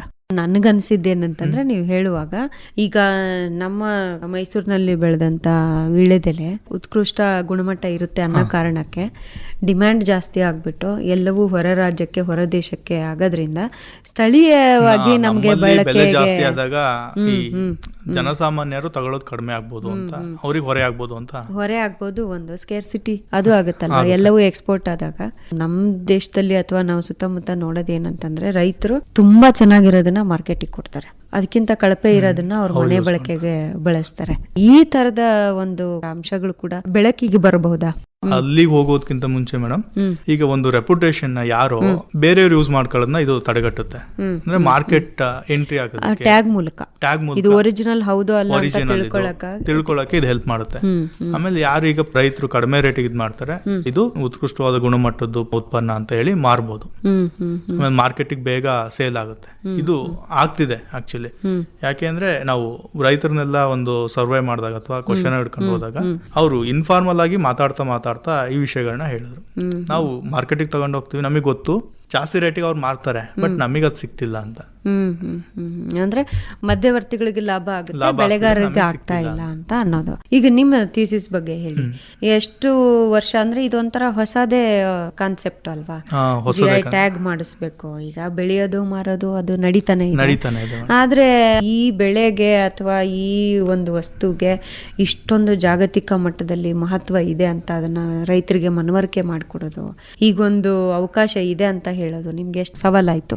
ಆಕ್ಚುಲಿ ನನ್ನ ಈ PhD ಟಾಪಿಕ್ ಕೊಟ್ಟಿದ್ದು ma'am guide professor TS Devaraja ಅಂತ, Mysore university professor, PG centre Hemagangotri, ಈಗ ಹಾಸನ ಯೂನಿವರ್ಸಿಟಿ ಅಂತ ಆಗಿದೆ. ನಾನು ಅಲ್ಲಿ ಫ್ಯಾಕಲ್ಟಿ ಆಗಿ ಜಾಯ್ನ್ ಆಗಿದ್ದೆ. ಅವ್ರು ನಮ್ ಗುರುಗಳು ಕೂಡ ಹೌದು. ನಾನು ಅಲ್ಲೇ ಪೋಸ್ಟ್ ಗ್ರಾಜುಯೇಷನ್ ಮುಗಿಸಿದ್ರಿಂದ ಜಾಯ್ನ್ ಆದಾಗ ಹೇಳಿದ್ರು, ನೀನ್ ಇಲ್ಲೇ PhD ಮಾಡುವಂತೆ, ವೆಯ್ಟ್ ಮಾಡು ಅಂತ. ಆಮೇಲೆ ಒಂದಿನ ಕರೆದು ಹೇಳಿದ್ರು, ಜಿಯೋಗ್ರಫಿಕಲ್ ಇಂಡಿಕೇಶನ್ಸ್ ಅಂತ ಇದೆ, ಇದ್ರ ಬಗ್ಗೆ ನೀನ್ ಸ್ವಲ್ಪ ಸ್ಟಡಿ ಮಾಡಿ ತಗೊಂಡ್ ಬಾ ಅಂತ. ನಾನು ತಗೊಂಡೋದೆ. ಆಮೇಲೆ ಅವರು ಅಷ್ಟು ಇನ್ಫಾರ್ಮೇಶನ್ ಕಲೆಕ್ಟ್ ಮಾಡಿ ಇಷ್ಟನ್ನ ಓದಿ, ನನಗೆ ಗೊತ್ತಿರ್ಲಿಲ್ಲ ನನಗೆ PhD ಸೇರಿಸ್ಕೊತಾರೆ, ಇದ್ರ ಮೇಲೆ ವರ್ಕ್ ಮಾಡಿಸ್ತಾರೆ ಅಂತ. ಆ ಟೈಮಲ್ಲಿ ಸರಿ ಆಯ್ತು, ಚೆನ್ನಾಗಿ ಮಾಡಿದ್ಯಾ, ಇದ್ರ ಮೇಲೆ PhD ಮಾಡುವಂತೆ, ವರ್ಕ್ ಮಾಡ್ತಿರ್ ನೀನ್ ಇದ್ರ ಮೇಲೆ ಅಂತ ಹೇಳಿದ್ರು. ಅದಾದ್ಮೇಲೆ ಒಂದಿನ ಬಂದವ್ರೆ, ಮೈಸೂರಲ್ಲಿ ಫೈನಾನ್ಸ್ ಆಫೀಸರ್ ಆಗಿದ್ರು ಮೈಸೂರು ಯೂನಿವರ್ಸಿಟಿಗೆ. ಇಲ್ಲಿಗೆ ಹಾಸನಕ್ಕೆ ಬಂದಾಗ ಅಪ್ಲಿಕೇಶನ್ ಎಲ್ಲ ಅವರೇ ಟೈಪ್ ಮಾಡ್ಬಿಟ್ಟು ಡಾಕ್ಯುಮೆಂಟ್ ತಗೋಬಾ ಅಂತ ಫೋನ್ ಮಾಡಿದ್ರು. ನನ್ಗೆ ಗೊತ್ತಿರ್ಲಿಲ್ಲ ಏನಕ್ಕೆ ಅಂತ. ಡಾಕ್ಯುಮೆಂಟ್ ತಗೊಂಡು ಫೋನ್ ಮಾಡಿದ್ರು, ಫೀಸ್ ಕಟ್ಬಿಟ್ಟು ಜಾಯ್ನ್ ಆಗೋ ಅಂತ ಅವತ್ತು ಹೇಳೋದು. ಸರಿ ಸರ್ ಅಂತ ಹೇಳಿ ಜಾಯ್ನ್ ಆದ್ವಿ. ಆಮೇಲೆ ಅದ್ರ ಮೇಲೆ ನನಗೆ ಕೊರೋನಾದಲ್ಲಿ ವರ್ಕ್ ಮಾಡಕ್ಕೆ ತುಂಬ ಟೈಮ್ ಸಿಕ್ತು. ಏನಾಯ್ತು, ಯುರೋಪಲ್ಲಿ ಹೆಂಗೆ, ಎಲ್ಲೆಲ್ಲಿ ಜಾಸ್ತಿ ಇದೆ ಅಂತ. ನಮ್ಮಲ್ಲಿ ಚೀನಾದಲ್ಲಿ ಜಾಸ್ತಿ GI ಇದೆ. ಜರ್ಮನಿಲಿ ಕರ್ನಾಟಕದ ಅರ್ಧ ಬರ್ಬೋದೇನೋ, ಜರ್ಮನಿಲಿ 7,000 GI ರಿಜಿಸ್ಟ್ರೇಷನ್ ಆಗಿದೆ. ಒಟ್ಟು ದೇಶದಲ್ಲಿ ಎಷ್ಟಿದೆ? ನಮ್ಮ ದೇಶದಲ್ಲಿ 724 GI. ಬಹಳ ಕಮ್ಮಿ ಆಯ್ತು. ಬಹಳ ಕಡಿಮೆ ಆಯ್ತು ನಮ್ಮ ಇದಕ್ಕೆ. ನಮ್ಮ ಉತ್ತರ ಪ್ರದೇಶ ಜಾಸ್ತಿ ರಿಜಿಸ್ಟ್ರೇಷನ್ ಇದೆ. ನಾನು ಸ್ಟಡಿ ಮಾಡೋ ಟೈಮಲ್ಲಿ ಕರ್ನಾಟಕ, ನಮ್ಮ ಸದರ್ನ್ ಸ್ಟೇಟ್ಸ್ ಜಾಸ್ತಿ ಇತ್ತು. ಬಟ್ ನಾನು ಸಬ್ಮಿಟ್ ಮಾಡೋ ಟೈಮಲ್ಲಿ ಸದರ್ನ್ದು ಕಡಿಮೆ ಆಗಿ ಉತ್ತರ ಪ್ರದೇಶದ 70 ರಿಜಿಸ್ಟ್ರೇಷನ್ ಆಯ್ತು. ಅಂದ್ರೆ ಇತ್ತೀಚೆಗೆ ಜಾಸ್ತಿ ಇದು ಮುನ್ನೆಲೆಗೆ ಬರ್ತಿದೆ. ಯಾಕೆ ಅಂತ ಹೇಳಿದ್ರೆ ಇಂಡೋಜಿನಸ್ ಒಂದು ರೆಪ್ಯುಟೇಷನ್ ನ ಉಳಿಸ್ಬೇಕು, ಮತ್ತೆ ಇದರಿಂದ ರೂರಲ್ ಡೆವಲಪ್ಮೆಂಟ್ಗೆ ಹೆಲ್ಪ್ ಆಗುತ್ತೆ. ಸಸ್ಟೈನಬಲ್ ಡೆವಲಪ್ಮೆಂಟ್ ಗೋಲ್ಸ್ ಅಂತ ಮಾತಾಡ್ತೀವಿ, ಸುಸ್ಥಿರ ಅಭಿವೃದ್ಧಿ ಗುರಿಗಳು ಅಂತ. ಅದಕ್ಕೆ ಸಹಾಯಕವಾಗಿ ಈ GI ವರ್ಕ್ ಮಾಡ್ತಾರೆ ಅಂತ ತುಂಬಾ ಸ್ಟಡೀಸ್ ಆಗಿದೆ ವೆಸ್ಟರ್ನ್ ಕಂಟ್ರೀಸ್ ಅಲ್ಲಿ. ಬಟ್ ನಮ್ಮಲ್ಲಿ ಹೊಸ್ತಿದ್ದು. ಬಟ್ ಇದೇ ತರ ಸ್ಟಡೀಸು ವೆಸ್ಟರ್ನ್ ಕಂಟ್ರೀಸ್ ಅಲ್ಲಿ ಜಾಸ್ತಿ ಆಗಿದೆ. ಇದು ಒಂದು ಅವರಿಗೆ ಅಟ್ರಾಕ್ಟ್ ಮಾಡಿದ್ದು. ಆಕ್ಚುಲಿ ಅವರು ರಿಸರ್ಚ್ ಏರಿಯಾ ರಿನ್ಯೂವಬಲ್ ಎನರ್ಜಿ ಮೇಲೆ ಜಾಸ್ತಿ ಮಾಡಿಸ್ತಿದ್ರು. ಆಮೇಲೆ ನೀವು ಫೀಲ್ಡ್ ವರ್ಕ್ ಮಾಡ್ಬೇಕಲ್ಲ. PhD ಅಂದ್ರೆ ಸುಮ್ಮನೆ ಒಳಗೆ ಕೂತ್ಕೊಂಡು ಪುಸ್ತಕ ರೆಫರ್ ಮಾಡಿ ಮಾಡೋಂಥದ್ದಲ್ಲ. ಫೀಲ್ಡ್ ವರ್ಕಿಗೆ ಹೋದಾಗ ಇದನ್ನೆಲ್ಲ ತಿಳಿಸೋವಾಗ ಹೆಂಗ್ ಅನಿಸ್ತು ನಿಮ್ಗೆ? ಇದಕ್ಕೆ ನನಗೆ ಹೆಲ್ಪ್ ಮಾಡಿದ್ದು ಅಂತ ಹೇಳಿದ್ರೆ, Banavara first year college Priyanka ಅಂತ ಒಬ್ರಿದ್ದಾರೆ. ಅವರು ಸೇಮ್ ಟಾಪಿಕ್ ನನಗಿಂತ ಮುಂಚೆನೆ ರಿಜಿಸ್ಟರ್ ಆಗಿದ್ರು, ಮಾಡ್ತಿದ್ರು. ಹಿಂಗೆ ನಾವು ಬೆಂಗಳೂರಿಗೆ ಹೋಗ್ಬೇಕಾದ್ರೆ ನಮ್ದು ಅಸಿಸ್ಟೆಂಟ್ ಪ್ರೊಫೆಸರ್ದು ರೆಕ್ರೂಟ್ಮೆಂಟ್ ಸಂಬಂಧ ಹೋಗ್ತಿದ್ವಿ. ಆಗ ಅವರು ಪರಿಚಯ ಆದ್ರು. ಅಂದ್ರೆ ಶೇರ್ ಮಾಡ್ತಿದ್ವಲ್ಲ, PhD ಯಾವ್ದ್ರ ಮೇಲೆ ಮಾಡ್ತಿದ್ರು, ಇವರು ಇದ್ರ ಮೇಲೆ ಮಾಡ್ತಿದ್ರು. ಅವರು ಕಾಂಟ್ಯಾಕ್ಟ್ ಕೊಟ್ರು. ಅಂದ್ರೆ VTPC ಅಂತ ಇದೆ ಅಂತ ಗೊತ್ತಿತ್ತು, ಎಲ್ಲಿದೆ ಅಂತ ನನಗೆ ಗೊತ್ತಿರಲಿಲ್ಲ. ಅವರು ಕಾಂಟ್ಯಾಕ್ಟ್ ಕೊಟ್ಟು ಪ್ರಭಾವತಿ ರಾವ್ ಅಂತ ಒಬ್ರು ಇದ್ದಾರೆ, ಅವ್ರನ್ನ ಕಾಂಟ್ಯಾಕ್ಟ್ ಮಾಡಿ ಸರ್ ಅಂತ ಹೇಳಿದ್ರು. ಅಂದ್ರೆ ಅವ್ರು ಹೋದಾಗ 1.5 ಗಂಟೆ ಕೂರ್ಸ್ಕೊಂಡು ಈ GI ಹೆಂಗೆ, ಯಾವ್ದು ಟಾಪಿಕ್ ಅಂತ ಕೇಳಿದ್ರು. ಈ GI ಹೆಂಗ್ ವರ್ಕ್ ಆಗುತ್ತೆ, ನಮ್ಮಲ್ಲಿ ಏನು ಪ್ರಾಬ್ಲಮ್ಸ್ ಇದೆ, ನೀವೇನ್ ಮಾಡ್ಬೇಕು, ನೀವು ರಿಸರ್ಚರ್ ಅಷ್ಟೇ ಅಲ್ಲ, ಇದಕ್ಕೆ ವರ್ಕ್ ಮಾಡ್ಬೇಕು ನೀವು ಮುಂದೆ ಅಂತ ಹೇಳಿ ಅವರು ಜಾವೇದ್ ಬಾಷಾ ಅನ್ನೋರು ನಂಬರ್ ಕೊಟ್ರು. ಜಾವೇದ್ ಬಾಷಾ ಅನ್ನೋರು ಅವರು ಇದಕ್ಕೆಲ್ಲ ಹೆಲ್ಪ್ ಮಾಡಿದ್ರು, ಡೇಟಾ ಕಲೆಕ್ಷನ್ ಹುಡುಗಲಿ ಇದಕ್ಕೆಲ್ಲ. ಮತ್ತೆ ನನ್ನ ಫ್ರೆಂಡ್ಸ್ ಎಲ್ಲ ಇದ್ರು, ಅಂದ್ರೆ ರೆಫರೆನ್ಸ್ ಇದ್ರಲ್ಲೇ ನೋಡ್ಬೋದು. ತುಂಬಾ ಜನ ಹೆಲ್ಪ್ ಮಾಡಿದ್ರು ರಿಸರ್ಚ್ಗೆ. ಆಮೇಲೆ ನಮ್ಮ ಸರ್ ಜಗದೀಶ್ ಸರ್ ಅಂತ ಇದ್ದಾರೆ ಉದಯಪುರದಲ್ಲಿ ಈಗ, ಅವರು ಕೂಡ ಗೈಡ್ ಮಾಡಿದ್ರು ಏನ್ ಮಾಡಬೇಕು ಏನು ಅಂತ. ಕೋ ಸ್ಕಾಲರ್ ಕೂಡ, ಟೀಚರ್ ಕೂಡ ಅವರು ನನಗೆ. ಅದರಿಂದಾಗಿ ನಾನು ಫೀಲ್ಡ್ ಸರ್ವೆ ಮಾಡೋದಕ್ಕೆ ತುಂಬಾ ಈಸಿ ಆಯ್ತು. ಎಲ್ಲೆಲ್ಲಿ ಮಾಡಿದ್ರಿ? ಬ್ಯಾಡ್ಗಿಗೆ ಹೋಗಿದ್ದು, ಬ್ಯಾಡ್ಗಿ ಮೆಣಸಿನ್ಕಾಯಿ. ಆದ್ರೆ ಅಲ್ಲೊಂದು ಸಮಸ್ಯೆ ಏನಂತ ಹೇಳಿದ್ರೆ, ಅದು ಆಗಿಲ್ಲ ಅಲ್ವಾ? ಆಗಿದೆ, GI ಟ್ಯಾಗ್ ಆಗಿದೆ. GI ಟ್ಯಾಗ್ ಆಗಿದೆ. ಕರ್ನಾಟಕದಲ್ಲಿ ಮೈಸೂರು ಸಿಲ್ಕ್ ಅನ್ಸುತ್ತೆ ಅಲ್ವಾ? 48 ಪ್ರಾಡಕ್ಟ್ ಇದೆ ಮ್ಯಾಮ್. ಅಲ್ಲ ಮೊದ್ಲಿಗಾಗಿದ್ದು ಮೈಸೂರು ಸಿಲ್ಕ್ಸ್. ಅಂದ್ರೆ ನಾನು ಅಗ್ರಿಕಲ್ಚರ್ ಪ್ರಾಡಕ್ಟ್ಸ್ ಅಷ್ಟೇ ಕಾನ್ಸಂಟ್ರೇಟ್ ಮಾಡಿದ್ರಿಂದ ಬ್ಯಾಡ್ಗಿ, ಹಡಗಲಿ, ಉಡುಪಿ ಮತ್ತೆ ಉಡುಪಿ ಶಂಕರಾಪುರ. ನಮ್ಮ ಹಾಸನ ಜಿಲ್ಲೆದು ಯಾವ್ದು ಆಗಿಲ್ವಾ? ಆಗಿಲ್ಲ ಮ್ಯಾಮ್. ಅದೇ ನಮ್ಮ ಹಾಸನ ಜಿಲ್ಲೆಗೆ ಒಳನರಸೀಪುರ ರಾಜಗುಡಿ ಅಕ್ಕಿಗೆ GI ಟ್ಯಾಗ್ ತಗೋಬೇಕು ಅಂತ 2019ರಿಂದಲೂ ಪ್ರಯತ್ನ ನಡೀತಿದೆ. ಬಟ್ ಆದ್ರೆ ಅದಕ್ಕೆ ಬೇಕಾದ ಸಪೋರ್ಟ್ ಅಥವಾ ಚಾನಲ್ ಸಿಗ್ತಿಲ್ಲ ಅನ್ನೋದೇ ಒಂದು ಸಮಸ್ಯೆ. ಆದ್ರೆ ನನಗೆ ಅನ್ಸಿದ್ದು, ಈಗ ಜಾವೇದ್ ಬಾಷಾ ಅಂತ ಹೇಳಿದೆ, ಅವ್ರು ಆಕ್ಚುಲಿ ಈಗ ನಬಾರ್ಡ್ ಅಲ್ಲಿ GI ಮ್ಯಾನೇಜರ್ ಆಗಿ ಅಪಾಯಿಂಟ್ ಆಗಿದ್ದಾರೆ. ಅವರು ಏನ್ ಹೇಳಿದ್ದು ಅಂದ್ರೆ, ಈಗ ಏನು ಸಮಸ್ಯೆ ಇದೆ, ರಿಜಿಸ್ಟ್ರೇಷನ್ ತಗೊಂಡಿಲ್ಲ, ಅವರಿಗೆ ನಾವು ಕೊಡಿಸ್ಬೇಕು ಸರ್ ಅಂತ ವಾಲಂಟಿಯರ್ ಆಗಿ ನಾವು ವರ್ಕ್ ಮಾಡ್ಬೇಕು ಅಂತ ಪ್ಲಾನ್ ಮಾಡಿರೋರು. ರೈತರ ಹತ್ರ ಹೋದಾಗ ಏನಂದ್ರು, ಏನ್ರಿ ಇದು GI ಟ್ಯಾಗ್ ಬೇಡ, ನಾವು ಬೆಳಿತೀವಿ ಮಾರ್ತೀವಿ? ಇಲ್ಲ ಮೇಡಮ್, ಅದು ತುಂಬಾ ಕೋಆಪರೇಟಿವ್ ಮಾಡಿದ್ರು. ಅಂದ್ರೆ ಕೆಲವೊಬ್ರು ಯಾರು ಸ್ವಲ್ಪ ಎಜುಕೇಶನ್ ಮಾಡಿದ್ರು, ಅವರು ಕೈಲಿ ಮಾತಾಡಿದಾಗ ನಮ್ಮಲ್ಲಿ ಅಧಿಕಾರಿಗಳು ಬಂದಿದ್ರು, ಇನ್ಫಾರ್ಮೇಶನ್ ತಗೊಂಡ್ರು. GI ಟ್ಯಾಗ್ ಇದೆ ಅಂತ ನಮಗೆ ಗೊತ್ತು, ಅದರಿಂದ ಲಾಭ ಇದೆ ಅಂತ ಗೊತ್ತು. ಬಟ್ ಆದ್ರೆ ಹೆಂಗೆ ಅದನ್ನು ಯುಟಿಲೈಸ್ ಮಾಡ್ಕೋಬೇಕು ಅಂತ ಗೊತ್ತಿಲ್ಲ. ನಮಗೆ ಮಾರ್ಗದರ್ಶನ ಬೇಕು. ನಿಮ್ ಥೀಸಿಸ್ ಏನ್ ಹೇಳುತ್ತೆ ಅದ್ರ ಬಗ್ಗೆ? ಅಂದ್ರೆ ಈಗ ಒಟ್ಟು ಒಂದು PhD ಥೀಸಿಸ್ ಅಂತಂದ್ರೆ ಬರೀ ಸಬ್ಮಿಟ್ ಮಾಡೋದು, ಅವಾರ್ಡ್ ಮಾಡ್ಕೊಳ್ಳೋದು ಅಲ್ಲ, 4 ಜನಕ್ಕೆ ಉಪಯೋಗ ಆಗ್ಬೇಕು. ಅಥವಾ ನಿಮ್ಮ ಶ್ರಮ ಇದೆಯಲ್ಲ, ಜ್ಞಾನ ಪಡೆದುಕೊಳ್ಳಕ್ಕೆ ನೀವು ಪಟ್ಟಿರುವ ಶ್ರಮ ಇರಬಹುದು, ಈ ಶ್ರಮ ಸಾರ್ಥಕ ಆಗ್ಬೇಕು ಅಂದ್ರೆ 4 ಜನಕ್ಕೆ ಉಪಯೋಗ ಆಗ್ಬೇಕು. ಇದು ಏನ್ ಹೇಳುತ್ತೆ ನಿಮ್ ಥೀಸಿಸ್? ಆರ್ಗನೈಸೇಷನ್ ಮಾಡ್ಬೇಕು, ಆರ್ಗನೈಸ್ ಮಾಡಬೇಕು. ಈ ಪ್ರೊಡ್ಯೂಸರ್ಸ್ ಯಾರು ಸಂಘಟನೆ ಮಾಡಬೇಕು. ಯಾಕೆ ಅಂದ್ರೆ ಒಂದು ನಮಗೆ ರಿಯಲ್ ಎಕ್ಸಾಂಪಲ್ ಉಡುಪಿಲಿ ಇದೆ. ಯಾಕೆ ಅಂದ್ರೆ ಅಲ್ಲಿ ಮಣಿಪಾಲ್ ಯೂನಿವರ್ಸಿಟಿ ಒಂದು ಇನ್ಕ್ಯುಬೇಷನ್ ಸೆಂಟರ್ ಅಂತ ಮಾಡಿ, ಅದ್ರ ಥ್ರೂ ಗೈಡೆನ್ಸ್ ಮಾಡಿ ಅಲ್ಲಿ ಎಸ್ಟಾಬ್ಲಿಷ್ ಮಾಡಿರೋದು.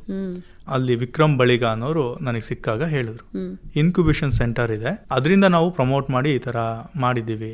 ಅಂದ್ರೆ ಪ್ರೈಸ್ ಪ್ರೀಮಿಯಂನ ಜಾಸ್ತಿ ಬೆಲೆನ ನಾವು ಪಡ್ಕೊಳ್ಳೋ ತರ ಮಾಡ್ಕೊಂಡಿದೀವಿ. ಮ್ಯಾಮ್ ಮಾರ್ಕೆಟಲ್ಲೆಲ್ಲ ನೀವು ನೋಡಿರ್ಬೋದು, ಎಲ್ಲಾ ಪ್ರಾಡಕ್ಟ್ಸ್ಗೂ ಪ್ರೊಡ್ಯೂಸರ್ ಬೆಲೆ ಫಿಕ್ಸ್ ಮಾಡಿ ಮಾರ್ತಾನೆ. ಆದ್ರೆ ಅಗ್ರಿಕಲ್ಚರ್ ಪ್ರಾಡಕ್ಟ್ಸ್ಗೆ ಬೈಯರು ಪ್ರೈಸ್ ಫಿಕ್ಸ್ ಮಾಡಿ ಬೈ ಮಾಡ್ತಾನೆ. ಅದು ಬಟ್ ಅಲ್ಲಿ ಏನಂದ್ರೆ ಪ್ರೊಡ್ಯೂಸರ್ ಪ್ರೈಸ್ ಫಿಕ್ಸ್ ಮಾಡಿ ಮಾರ್ಕೆಟಿಗೆ ಕಳಿಸ್ತಿದ್ದಾನೆ, ಅದು ಆಗ್ಬೇಕಾಗಿರೋದು. ಆವಾಗ ರೈತರಿಗೆ ಆಗ ರೈತರು ಒಂದು ಆ ಪ್ರೊಫೆಷನ್ಗೆ ಬೆಲೆ ಬರುತ್ತೆ ಅನ್ನೋದು ನನಗೆ ಗೊತ್ತಾಗಿದ್ದು. ಆರ್ಗನೈಸೇಷನ್ ಆಗ್ಬೇಕು ಮ್ಯಾಮ್. ಅಂದ್ರೆ ಈಗ ತುಂಬಾ ಮಾವು ಮೇಳ, ಹಲಸು ಮೇಳ ಅಂತ ಎಲ್ಲ ಇದೆ. ಆ ತರದ್ದು GI ಇದ್ರದ್ದೇ ಎಲ್ಲಾ ಕಡೆಯಿಂದಲೂ ಮಾಡಿ ಉತ್ಪನ್ನಗಳನ್ನ ಮಾರಾಟ ಮಾಡೋ ತರ ಆಗ್ಬೇಕು. GI ಮಾರುಕಟ್ಟೆನೆ ಮಾಡ್ಬೇಕು. ಆನ್ಲೈನ್ ಅಲ್ಲಿ ಒಂದು GI ಸ್ಟೋರ್ ಅಂತ ಇದೆ ಮ್ಯಾಮ್. ಇದೆ, ಅದು ಬೆಂಗಳೂರಲ್ಲಿ ಒಂದ್ ಕಡೆ ಇದೆ. ಆನ್ಲೈನ್ ಅಲ್ಲಿ GI ಸ್ಟೋರ್ ಅಂತ ಮಾರ್ತಾರೆ. ನಿಮಗೆ ಕೊಲ್ಲಾಪುರಿ ಚಪ್ಪಲಿ ಗೊತ್ತು ಮ್ಯಾಮ್? ಗೊತ್ತು. ಅದನ್ನು ಆನ್ಲೈನ್ ಅಲ್ಲಿ ಮಾರ್ತಾರೆ. ಬಟ್ ಇಂಡಿವಿಜುವಲ್ ಮಾರೋದ್ಕಿಂತ ಒಂದು ಆರ್ಗನೈಸೇಷನ್ ಥ್ರೂ ಹೋದ್ರೆ, ಈಗ GI ಸ್ಟೋರ್ ಹೇಳಿದ್ರಲ್ಲ, GI ಸ್ಟೋರ್ಗೆ ಹೋಗಿ ಖರೀದಿ ಮಾಡೋದಕ್ಕೂ ಓಪನ್ ಮಾರ್ಕೆಟ್ ಅಲ್ಲಿ ತಗೊಳ್ಳೋದಕ್ಕೂ ಬೆಲೆ ವ್ಯತ್ಯಾಸ ಇರುತ್ತೆ. ಈ ಓಪನ್ ಮಾರ್ಕೆಟ್ ಅಲ್ಲಿ ಯಾರು ಬೇಕಾದ್ರೂ ಬಂದು ಅದನ್ನ ಮಾರ್ಬೋದು. ಅಂದ್ರೆ ನಮ್ಗೆ ಫೇಕ್ ಪ್ರಾಡಕ್ಟ್ ಸಿಗಬಹುದು ಓಪನ್ ಮಾರ್ಕೆಟ್ ಅಲ್ಲಿ. ಆದ್ರೆ GI ಟ್ಯಾಗ್ ತಗೊಂಡಿರೋದು ಒರಿಜಿನಲ್ ಇರುತ್ತೆ. ಅದಕ್ಕೆ GI ಟ್ಯಾಗ್ ಅಂತ ಅದಕ್ಕೆ ಒಂದು ಸಿಂಬಲ್ ಇರುತ್ತೆ ಮ್ಯಾಮ್. ಆ ಸಿಂಬಲ್ ಥ್ರೂ ಮಾರಾಟ ಆಗುತ್ತೆ. ಈ ತರದ ಅನೇಕ ಲಾಭಗಳು ಇದೆ. ನಿಮ್ ಪರಿಚಯ ಮಾಡ್ಕೊಳ್ಳಿಲ್ಲ ನಾನು. ನಿಮ್ ಹೆಸರು ಮಾತ್ರ ಹೇಳಿದೆ. ಯಾವ ಊರು ತಮ್ದು? ನಮ್ದು ತಟ್ಟೆಗೆರೆ, ಬೇಲೂರು ತಾಲೂಕು, ಹಾಸನ ಡಿಸ್ಟ್ರಿಕ್ಟ್ ಮ್ಯಾಮ್. ಎಲ್ಲಿ ನಿಮ್ಮ ಪ್ರಾಥಮಿಕ ಶಿಕ್ಷಣ ಎಲ್ಲ? ಪ್ರಾಥಮಿಕ ಶಿಕ್ಷಣ ಊರಲ್ಲೇ ಆಗಿದೆ ಮ್ಯಾಮ್, ತಟ್ಟೆಗೆರೆದೆ. ಮತ್ತೆ ಮಾಧ್ಯಮಿಕ ಶಿಕ್ಷಣ ಬಿಕ್ಕೋಡು ಮತ್ತೆ ಚಂದನಹಳ್ಳಿ ಇಲ್ಲಿ. ಇನ್ನು ಪ್ರೌಢ ಶಿಕ್ಷಣ ಅಲ್ಲೇ ಪಕ್ಕದೂರೇ ತಾರಿಮರ ಅಂತ. ನನ್ನ ಪದವಿ ಪೂರ್ವ ಬೇಲೂರು ಮತ್ತೆ ಪದವಿನೂ ಬೇಲೂರು. ಸ್ನಾತಕೋತ್ತರ ಪದವಿ ಹೇಮಗಂಗೋತ್ರಿ ಮೈಸೂರು ಯೂನಿವರ್ಸಿಟಿಯಿಂದ. PhDನೂ ಮೈಸೂರು ಯೂನಿವರ್ಸಿಟಿಯಿಂದ ತಗೊಂಡಿದ್ದೀನಿ. ಈಗ ಏನ್ ಮಾಡ್ತಿದ್ದೀರಿ? ಈಗ assistant professor ma'am, Shri HD Deve Gowda government first care college, Padavalippe ಇಲ್ಲಿ. ಪಡವಲಿಪ್ಪೆಲಿ. ಮತ್ತೆ ನಿಮ್ಗೆ ಓದುವಾಗ PhD ಮಾಡ್ಬೇಕು ಆ ತರದಿತ್ತ ನಿಮ್ಗೆ? ಆ ತರದಿತ್ತು ಅಂದ್ರೆ ಮ್ಯಾಮ್, ಓದ್ಬೇಕು ಮತ್ತೆ ಏನಾದ್ರು ಒಂದು ಆಗ್ಬೇಕು ಅನ್ನೋದಕ್ಕೆ ಪ್ರತಿ ಹಂತದಲ್ಲೂ ಎಲ್ಲಾ ಟೀಚರ್ಸು ಹೆಲ್ಪ್ ಮಾಡೋರು. ಅಂದ್ರೆ ಸ್ಪೆಷಲ್ ಕೇರ್ ತೋರ್ಸೋರು. ಈ ತರ ಆಗ್ಬೇಕು ಅನ್ನೋದಕ್ಕೆ, ಫಸ್ಟ್ ಟೀಚರ್ ಆಗ್ಬೇಕು ಅನ್ನೋದಕ್ಕೆ PUC ಒಬ್ರು ನನಗೆ ಲೆಕ್ಚರ್ ಇದ್ರು ಮ್ಯಾಮ್, ಪದ್ಮನಾಭ ಅಂತ. ಅವರು ತುಂಬಾ ಇನ್ಫ್ಲೂಯೆನ್ಸ್ ಮಾಡೋರು, ಯಾರಿಗೂ ಬೈದವರಲ್ಲ. ಮತ್ತೆ ಈಗಲೂ ಕೂಡ ಹೋದಾಗ ಅಷ್ಟೇ ಚೆನ್ನಾಗಿ ಮಾತಾಡಿಸ್ತಾರೆ, ಖುಷಿ ಪಡ್ತಾರೆ. ಸರ್ವಮಂಗಲ ಮೇಡಮ್ ಅಂತ ಇದ್ರು, ಮತ್ತೆ ವೇದಾವತಿ ಮೇಡಮ್ ಅಂತ ಇದ್ರು. ಅವರು ತುಂಬಾ ಖುಷಿ ಪಡೋರು. ಈ ತರ ಮಾಡ್ತೀನಿ ಮೇಡಮ್ ಅಂದಾಗ. ಪ್ರತಿ ವರ್ಷ ಹೋಗಿ ಮಾತಾಡಿಸ್ದಾಗ್ಲೂ ಖುಷಿ ಆಗುತ್ತೆ ಕಣ್ರು ಅಂತ ಹೇಳೋರು. ಮತ್ತೆ ಇನ್ನ ಡಿಗ್ರಿಗೆ ಬಂದಾಗ ಮಠಪತಿ ಸರ್ ಅಂತ ಇದ್ರು, ರಾಜಶೇಖರ ಮಠಪತಿ ಅಂತ.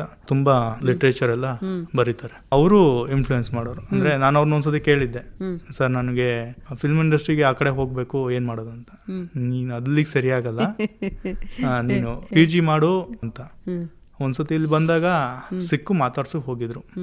ಅದಾದ್ಮೇಲೆ ನನಗೆ ಇನ್ನ PGಗೆ ಬಂದಾಗ ಇಲ್ಲಿ 4 ಜನ ಪ್ರೊಫೆಸರ್ಸ್ ಇದ್ರು. ಪ್ರೊಫೆಸರ್ ಯಕ್ಷನ್ ಡೋಂಗ್ರೆ, ನಮ್ಮ ಗೈಡು DS ದೇವರಾಜ್ ಸರ್, ಅದಾದ್ಮೇಲೆ ಕುಮಾರಸ್ವಾಮಿ ಸರ್ ಅಂತ, ಆಮೇಲೆ ಇನ್ನೊಬ್ರು ಮಾದೇವಪ್ಪ ಸರ್ ಅಂತ. ಇವರು 4 ಜನ ಗೈಡೆನ್ಸ್ ಅಂದ್ರೆ ಕಲ್ತಿದ್ದೀನಿ ಅವರಿಂದ. ಒಂದೊಂದು ಭಾಗದಲ್ಲಿ ಒಂದೊಂದ್ ತರ ಕಲ್ತಿದ್ದೀನಿ. ಅಂದ್ರೆ ಜಾಸ್ತಿ ಇನ್ಫ್ಲೂಯೆನ್ಸ್ ಮಾಡಿದ್ದು ಅಂದ್ರೆ ಇವ್ರು 4 ಜನನೇ ಅಂತ ಹೇಳ್ಬೋದು. PhD ಮಾಡಬೇಕು ಅಂತ. ಹೊರಗಡೆ ಇವ್ರ ಬಗ್ಗೆ ಮಾತಾಡ್ಕೊಳ್ಳೋದು ಹೆಂಗೆ ಅಂತ ಹೇಳಿದ್ರೆ, ಆ ಮೈಸೂರು ಕಾಮರ್ಸ್ಗೆ ಎಲ್ಲಿ ಚೆನ್ನಾಗಿದೆ ಅಂತ. ನಾನು 1 ವರ್ಷ ಮೈಸೂರು ಯೂನಿವರ್ಸಿಟಿ ಕ್ಯಾಂಪಸ್ಗೆ ಸೀಟ್ ಸಿಕ್ಕಿದ್ರು ಬಿಟ್ಬಿಟ್ಟು ನೆಕ್ಸ್ಟ್ ವರ್ಷ ಇಲ್ಲಿಗೆ ಜಾಯ್ನ್ ಆದೆ. ಅಂದ್ರೆ ಇಲ್ಲೇ ಏನಾದ್ರು ಮಾಡ್ಬೇಕಂತ. ಆಮೇಲೆ ಅದೇ PG ಮುಗಿಸ್ದೆ M.Com. ನೆಕ್ಸ್ಟ್ ಒಂದು 3 months ಅಲ್ಲೇ ಫ್ಯಾಕಲ್ಟಿ ಆಗಿ ಜಾಯ್ನ್ ಆದೆ. ನೋಡಿ, ನೀವು ನಿಮ್ಮ ಗುರುಗಳನ್ನ ಅಂದ್ರೆ ನಿಮ್ಮ ಬದುಕಲ್ಲಿ ಸ್ಫೂರ್ತಿ ತೆಗೆದುಕೊಂಡಿದ್ದೀರಾ ನೀವು ಇವರಿಂದ. ಈಗ ನೀವು ಹೇಗೆ ಟೀಚರ್ ಆಗಿ ಹೇಗೆ ಅನಿಸ್ತಿದೆ? ನೀವು ಆ ಜವಾಬ್ದಾರಿ ಸ್ಥಾನದಲ್ಲಿ ನೀವಿದ್ದೀರಾ ಈಗ. ನೀವು ಹೇಗೆ ನಿಮ್ಮ ಮಕ್ಕಳಿಗೆ ಕಲಿಸ್ತಾ ಇದ್ದೀರಿ ಅವ್ರನ್ನ? ಟೀಚಿಂಗ್ ಅನ್ನೋದು ಏನು ಈಸಿ ಕೆಲಸ ಅಲ್ಲ, ಅದು ತುಂಬಾ ಜವಾಬ್ದಾರಿ ಇರುವಂತ ಕೆಲಸ ಅದು ಅಲ್ವಾ? ಹೇಗೆ ಅನಿಸ್ತಿದೆ ಈಗ? ಖುಷಿ ಅನ್ಸುತ್ತೆ ಮ್ಯಾಮ್. ನಾವು ಪಾಠ ಮಾಡಿ ಆಚೆಗೆ ಬಂದಾಗ ಏನೋ ಅಷ್ಟು ಹೇಳಿದ್ವಿ ಏನೋ ಸಮಾಧಾನ ಇರುತ್ತೆ. ಆಮೇಲೆ ನನ್ಗೂ ನನ್ನ ಸ್ಟೂಡೆಂಟ್ಸ್ಗೂ ಅಂತ ಏನ್ ಡಿಫ್ರೆನ್ಸ್ ಇದ್ದಿಲ್ಲ. ಯಾಕಂದ್ರೆ ನಾನು ಜಾಬಿಗೆ ಹೋಗಿ ಟೀಚರ್ ಆಗ್ಬೇಕಾದ್ರೆ 24 ವರ್ಷ, ಅವ್ರಿಗೆ 21 ವರ್ಷ. ಅಂದ್ರೆ ಆದ್ರೂ ಕೂಡ ಆ ಅಂತರನ ಕಾಯ್ಕೊಂಡೇ ಬಂದಿದೆ ಇದುವರೆಗೂ. ಜೊತೆಗೆ ಅಂತ ಹೇಳಿದ್ರೆ ಅವರು ಈಗ ನಮ್ಮ ಗುರುಗಳು ಯಾರು ಇರ್ತಾರೆ, ಗೈಡ್ ಇರ್ಬೋದು ಅಥವಾ ಅಲ್ಲಿ ಕೋರ್ಸ್ ಕೋಆರ್ಡಿನೇಟರ್ ಆಗಿರ್ಬೋದು, ಅವರು ನಮ್ಮನ್ನು ತುಂಬಾ ಚೆನ್ನಾಗಿ ನಡ್ಸ್ಕೊಂಡಿದ್ದಾರೆ ಮ್ಯಾಮ್. ಅಂದ್ರೆ ಒಬ್ಬ ಫ್ಯಾಕಲ್ಟಿ ಆಗಿಂತ ಸ್ಟೂಡೆಂಟ್ ಆಗಿದೆ ಅಂತ ಕೊಲೀಗ್ ಅಂತ ಟ್ರೀಟ್ ಮಾಡೋರು. ಮತ್ತೆ ನಾವೆಲ್ಲ ಅಪಾಯಿಂಟ್ ಆಗ್ತಿದೀವಿ ಅಂದಾಗ ತುಂಬಾ ಖುಷಿ ಪಟ್ಟವರು ಫಸ್ಟ್ ಅವ್ರೆ.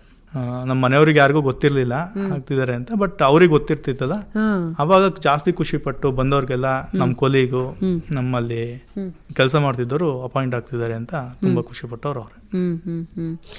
ನಿಮ್ಮ ಕುಟುಂಬದವ್ರ ಪರಿಚಯ ಮಾಡ್ಕೊಡಿ. ಎಲ್ಲಿದ್ದಾರೆ ನಿಮ್ಮ ತಂದೆ ತಾಯಿ? ನಮ್ಮ ತಂದೆ ತಾಯಿ ಎಲ್ಲ ಊರಲ್ಲಿದ್ದಾರೆ ಮ್ಯಾಮ್. ನಾವು 5 ಜನ ಗಂಡು ಮಕ್ಕಳು. ಮೊದಲೂರವ್ರು ಇಲ್ಲ, ಈಗ 2ನೇವ್ರು ಬೆಂಗಳೂರಲ್ಲಿದ್ದಾರೆ. 3ನೇವ್ರು ಊರಲ್ಲೇ ಕೃಷಿ ಕೆಲಸ ಮಾಡ್ತಾರೆ. 4ನೇವರು ಮೈಸೂರಲ್ಲಿದ್ದಾರೆ. ತುಂಬಾ ಧನ್ಯವಾದಗಳು. ನಿಮ್ ಜೊತೆಗೆ ಮಾತಾಡಿ ಖುಷಿ ಆಯ್ತು. ನೀವು 10 ಜನಕ್ಕೆ PhD ಮಾಡಿಸಿ, ಒಳ್ಳೊಳ್ಳೆ ವಿಷಯಗಳನ್ನ ಆಯ್ಕೆ ಮಾಡ್ಕೊಳ್ಳಿ. ಅದರಿಂದ ಸಮಾಜಕ್ಕೆ ಏನಾದ್ರೂ ಒಂದು ಹೊಸ ಆಲೋಚನೆ, ಹೊಸ ಬೆಳಕು ಅದೆಲ್ಲ ಕಾಣಬೇಕು. ಏನೋ ಒಂದು ಸ್ಟಡಿಯಿಂದ ಇವತ್ತಾಗಿರುವ ಎಲ್ಲಾ ಡೆವಲಪ್ಮೆಂಟ್ಸು ಅಷ್ಟೇ ಅಲ್ವಾ, ಯಾರ್ದೋ ಒಂದು ಆಲೋಚನೆ ಆಗಿರುತ್ತೆ, ಅದು ಎಷ್ಟೋ ಜನಕ್ಕೆ ಉಪಯೋಗ ಆಗುತ್ತೆ ಮುಂದೆ. ಆ ಥರದ ಕೆಲಸಗಳು ನಿಮ್ಮಿಂದನೂ ಆಗ್ಲಿ ಅಂತ ಆಶಿಸ್ತಾ ಕಾರ್ಯಕ್ರಮ ಥ್ಯಾಂಕ್ ಯು ಮ್ಯಾಮ್. ಅವಕಾಶ ಕೊಟ್ಟಿದ್ದಕ್ಕೆ ಧನ್ಯವಾದಗಳು. ಇದುವರೆಗೆ ಭೌಗೋಳಿಕ ಸೂಚ್ಯಂಕ ಈ ವಿಷಯದಲ್ಲಿ ಡಾಕ್ಟರೇಟ್ ಪದವಿಯನ್ನು ಪಡೆದಿರುವ ಡಾಕ್ಟರ್ ಧರ್ಮೋಜಿ ರಾವ್ TY ಅವರೊಂದಿಗಿನ ಸಂದರ್ಶನವನ್ನು ಕೇಳಿದಿರಿ. ಸಂದರ್ಶಕರು ಸುಜಾತ ಎಫ್ ತಳವಾರ್.